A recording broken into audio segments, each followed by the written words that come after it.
caregivers. Learn more at aarp.org/care for caregivers. Paid for by AARP. For a major push of cold air behind that storm will set the stage for snow further south across parts of the Midwest and the Appalachians next week. We'll give you more on that coming up here. First, get behind the wheel of a new truck with Tell's flexible lease options and full factory warranties. Visit Tell3. This is where the silent majority goes to get reliable information. This is the Big 1070 and FM 1033.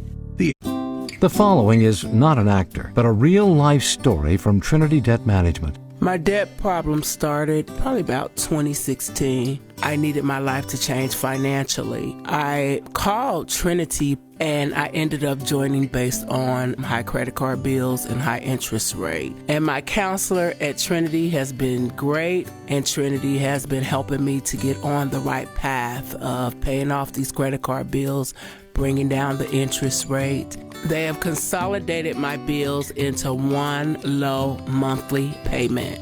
And now I am finally getting out of credit card debt. So I just want to say thank you, Trinity, for showing me a better and greater path. If you're in debt and you need help, call Trinity at 1-800-793-9159. My name is Sharon, and soon I will be debt-free for keeps. 1-800-793-9159. AM 1070. The Answer. The police? With SRN News, I'm Jason Blocker. A lot of people will be watching the Supreme Court very closely Wednesday morning. President Trump's power to impose tariff is going before the High Court in a key test. Challengers say the president is illegally using an emergency law to claim nearly limitless tariff power. The Trump administration says no, that law gives the president the power to regulate importation, and that includes tariffs. Off-year elections, no real big surprise in New York. Zohran Mamdani has been elected mayor of the Big Apple, defeating Andrew Cuomo and Curtis Sliwa. In Virginia, Democrat Abigail Spanberger has won the gubernatorial title, while New Jersey Democrat Mikey Sherrill will be the new governor there. This is SRN News. This is the Big 1070. The Make this Christmas unforgettable with Trans-Siberian Orchestra, live in concert. Presenting the Ghosts of Christmas Eve, the best of TSO and more. A fusion of rock and classical with a heartwarming Christmas tale. Don't miss this season's most exciting concert experience. Trans-Siberian Orchestra, coming to a city near you. Go to TSOtickets.com for info. Hi, Kevin McCullough. Think fossil fuels are climate villains that the legacy media and establishment politicos ask us to believe that they are? Think again. Did you know that fossil fuels power the systems that keep us safe? From air conditioning that prevents heat stroke to heating systems that protect against extreme cold. They also provide low-cost power for our storm warning systems, giving us time to evacuate and save lives.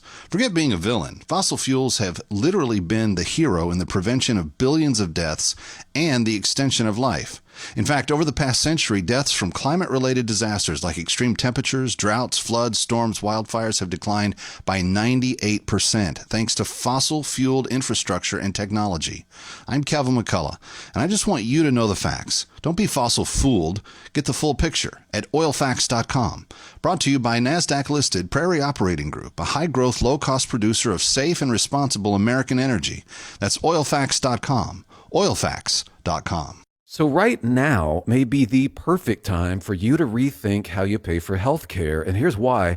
This time of year is decision time for a lot of people, but it's also when you can join MediShare and save even more than usual. For many families, joining MediShare means saving about $500 a month, which is a game changer for a lot of people. But what's more, MediShare members like it. We know this from member surveys. They like it a lot. It's a proven thing now. MediShare has been around for over 30 years. It's a Christian community of hundreds of thousands of people now. And here's the thing, too. If you join before November 15th and you mention the promo code SHARE, they will waive your application fee. So you save $100 right off the bat. I'll give you the number here in a second, but just call and you'll get a price within 2 minutes. Again, the deadline is November 15th, so call now. You'll save even more. Here's the number. Call 855-PSALM-23. That's 855-PSALM-23. 855-PSALM-23. Grow. The truth is here. From Conroe to Aldine, from Humble to Cypress Fairbanks, and all along the North Beltway. Are you seeking intelligent, conservative conversation on FM radio? Chris DeGaulle, Mike Gallagher, Scott Jennings, Hugh Hewitt, Larry Elder, and Jay Sekulow are right here on FM 1033. The Answer. FM 1033. The Answer. This is Overnight Drive with Steve Summers on the Big 1070. The Answer.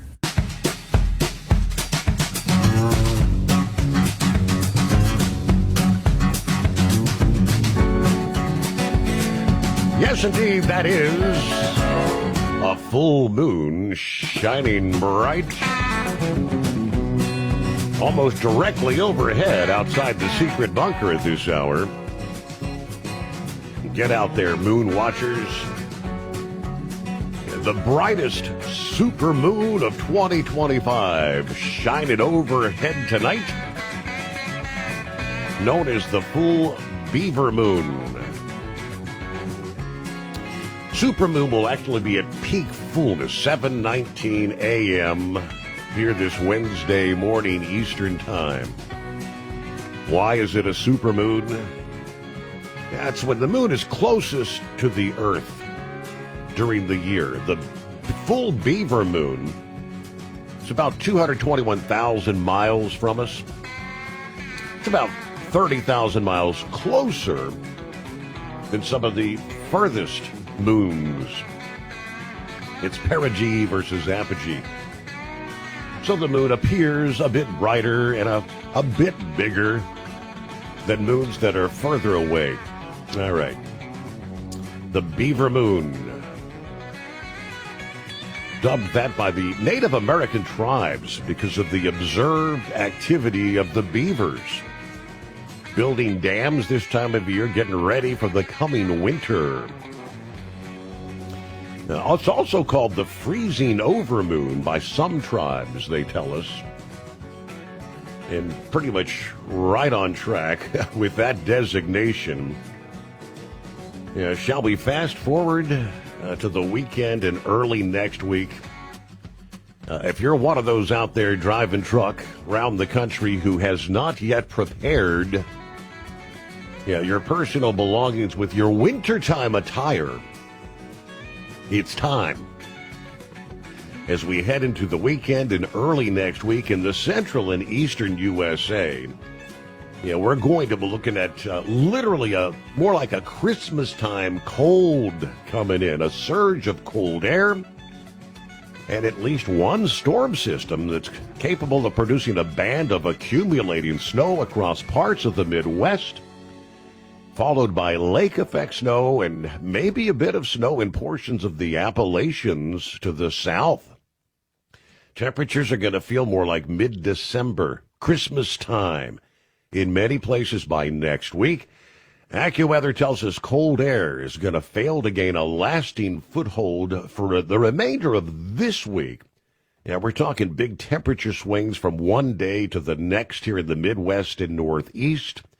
But as a large push of cold air comes in over the weekend, things will drastically change. Beginning this weekend, a big dip in the jet stream is forecast for the central and eastern states.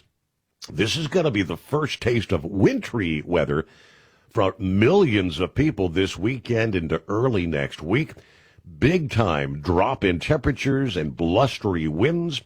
This chilly air is going to briefly surge even in parts of the deep southeastern USA. This is going to increase the potential for accumulating snow in areas of the Midwest and the Appalachians that are further south and rather low in elevation. Some accumulating snow possible in some of our major metropolitan areas and along some of the heavily traveled highway corridors. You're going to get your first taste of hazardous travel conditions. Typically, snow has to come down at a pretty heavy rate for accumulation to occur on road surfaces this time of year, especially during the daytime, because the pavement's still warm from the summer and the early fall. However, under the right conditions, slush may develop during the day, and as temperatures drop, snow begins to accumulate on the roads during the nighttime hours. We have a storm forecast to track along the boundary of that advancing cold air from this weekend in the Midwest to early next week in the Northeast. Several hours of snow possible in Minneapolis from Saturday to Saturday evening. As we see it now, the most likely time for snow showers may be in Chicago. That could bring a small accumulation will be Saturday night into Sunday morning. Around Detroit, the most likely timing for accumulating snow showers Sunday morning into the midday hours. Now, while an excessive accumulation is not anticipated on the roads, the snow can fall at a heavy enough rate near the Interstate 94 and the 80-90 corridor to make for slushy accumulations in some areas. As that storm pivots toward southeastern Canada, we'll see a period of drenching rain sweeping through the northeast from this weekend into early next week. Heavy, gusty, possibly severe thunderstorms may move through parts of the southeastern USA on Sunday. And we may have a secondary storm that forms along the leading edge of that cold air in the east. That could extend or maybe bring a second round of rain later in the weekend into Monday of next week. Storms such as this could produce a swath of steady snow extending from south to north over the Appalachians. Regardless, a strong surge of cold air is going to push southward, then expanding eastward, spilling over the Appalachians from later this weekend into early next week. We're going to have the cold air passing over the warm waters of the Great Lakes. That's going to unleash some lake effect rain and wet snow. Where some of these bands of snow set up or linger, we may see several inches of accumulation and some slippery travel from Sunday to Monday, maybe even into Tuesday off Lake Erie and Lake Ontario. Since the cold air will be initially moist, snow can be squeezed out over the mountains and valleys of the Appalachians from Sunday to Monday. We could be talking some slushy accumulations over some of the ridges as far south as eastern Tennessee and western North Carolina, and as far north as Maine into Quebec. Blustery winds intensifying the incoming cold. You're going to need your wintertime attire. The combination of air temperature, cloud cover, other factors, wind chills will be in the single digits, teens, and 20s from the northern part of the plains and the Midwest to the northeast and southern portions of the Appalachians by Sunday into Monday. Temperatures, wind chills along much of the Atlantic coast early next week are going to be in the 30s and 40s during the daytime hours. The coldest mornings in the pattern for the southeast will be Tuesday morning when lows in the